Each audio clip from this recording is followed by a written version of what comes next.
Okey. Hai, Assalamualaikum. Saya Ainun Nazira daripada Mikos Edutourism.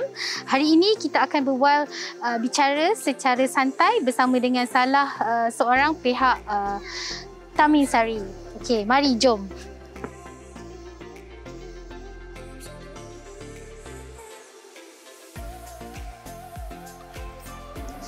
Bolehkah Encik ceritakan latar belakang Menara Taminsari dan dari mana asal usul nama tersebut diperolehi?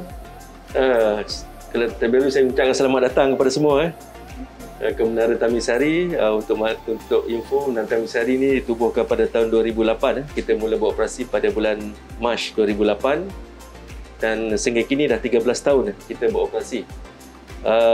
Menara Taminsari ini dapat nama daripada keris, sebuah keris yang digunakan oleh pahlawan tersohor iaitu Hantuah, yang digunakan keris Taminsari. Jadi keris Taminsari ini adalah anugerah daripada Raja Majapahit kepada Hantuah setelah Hantuah berjaya mengalahkan pahlawan Majapahit yang terkenal iaitu Taminsari. Sebenarnya pahlawan Majapahit tu yang bernama Taminsari. Jadi orang ingat nama keris tu digunakan oleh pahlawan Majapahit tu yang bernama Taminsari. Itu cerita kisah Taminsari. Jadi nama kita dinamakan sebenarnya keris Taminsari. Kalau berdasarkan bentuk di atas tu dia punya hulu tu berbentuk keris. Jadi keris Taminsari ini menjaga keamanan negeri Melaka, menjadi memantau, mengawasi, contohnya di kawasan ni lah. Jadi keris Taminsari memantau keselamatan Taminsari. Begitulah dia peranan Taminsari. Okey, berapa ramai pelancong yang biasa datang ke Menara Taminsari dan berapa anggaran untuk rombongan dari pelajar-pelajar sekolah? Okey, sehingga bermula daripada Menara Taminsari beroperasi sehingga sekarang kita telah merekodkan sebanyak 7 juta lebih pelancong dari dalam dan negara ke Menara Taminsari.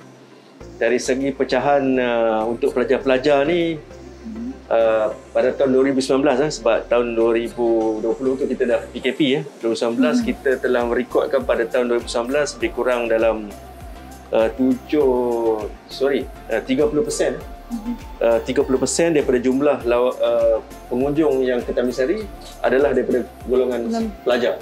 30%. Ramai jugalah. Okey.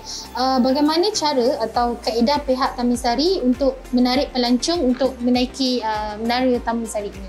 Okey, kita selain promosi yang kita jalankan, kita ada memberi special potongan harga untuk contohnya untuk lawatan-lawatan cara perkumpulan yang mana lawatan melebihi 10 orang ke atas kita akan 20 ke 30 orang kita bagi potongan sebanyak 20%. Jadi ini sebanyak dapat menarik orang dari segi strategi harga. Kalau untuk pelajar-pelajar ni kita ada special untuk diskaun untuk pelajar-pelajar yang mana dia orang ni kadang-kadang hantar melalui surat mohon potongan dan kita bagilah untuk perkumpulan. Dan sampai itu kita ada juga kerjasama dengan travel agent yang mana travel agent ni dari luar dan dalam negara. Contoh dia kalau yang dalam negara ni semua negeri lah, Kedah, Perlis, Penang, Selangor, KL dan sebagainya. Dalam negara ni kalau contoh dia yang ramai ni antaranya adalah Singapura, China dan sebagainya. Jadi itu antara teknik kaedah-kaedah yang kita gunakan untuk menarik mengambil kedatangan pelancong ke Menara Taminsari. Okey, seterusnya adalah apakah promosi yang ditawarkan oleh pihak Taminsari kepada pelancong-pelancong dan siapakah yang layak untuk mendapat promosi tersebut? Sempena pembukaan Menara Taminsari pada 1 hari bulan Oktober, kita menawarkan potongan istimewa sempena pembukaan ni yang mana kita menawarkan RM12 sahaja harga untuk dewasa dan kanak-kanak RM8. Sebelum ni harga dewasa RM17. Sekarang RM12, begitu juga kanak-kanak RM11 tapi sekarang RM8 saja. Lebih 30% potongan untuk pengunjung-pengunjung yang sempena pembukaan kami. Jadi kita nak menggalakkan lebih-lebih lagi rentas negeri pun telah dibenarkan.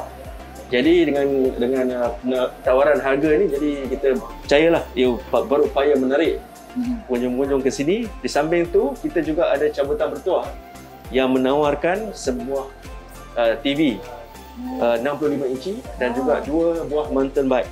Jadi semua orang layak menyertai. Dia beli tiket, dia layak untuk menyertai cabutan bertuah ni. Okey, menarik tu. Ya, Okey, ya.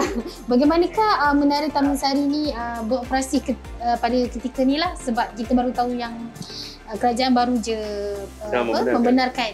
Ya. Jadi macam mana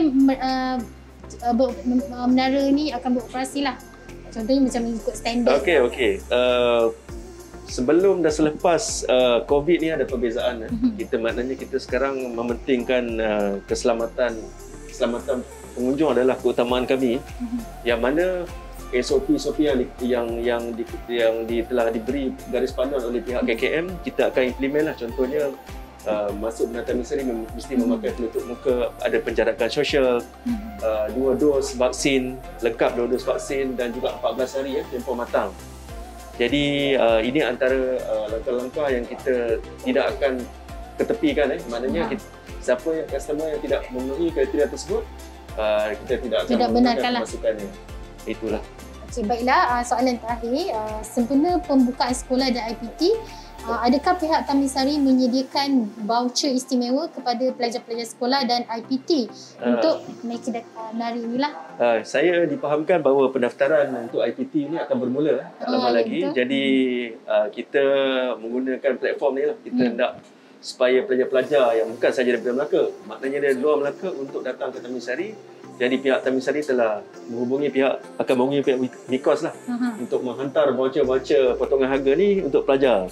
Jadi maknanya bukan saja pelajar, kalau ibu bapa masa tu hantar anak dia pun, dia boleh datang ke Taman Sari untuk mendapat potongan yang istimewa lah. Berdasarkan voucher yang kita bagi tadi tu. Okey, itu saja soalan. Okey, terima kasih. So, saya ingin mengambil kesempatan untuk mengucapkan terima kasih ini kepada pihak MIKOS yang sudi menembual saya. Walaupun terbubuat ini pendek, tapi ia begitu padat dan bermakna buat Menara Taman Sari. Jadi saya akhir sekali saya mengalu-alu lah kedatangan pelajar-pelajar daripada MIKOS untuk naik Menara Taman Sari ini dengan potongan harga yang istimewa. Terima kasih. Terima kasih.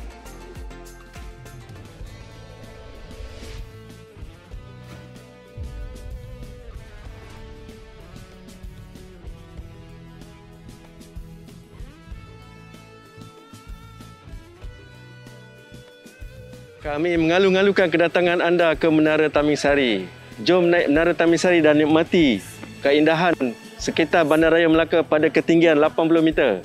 Dan juga jom masuk MIKOS. Terima kasih.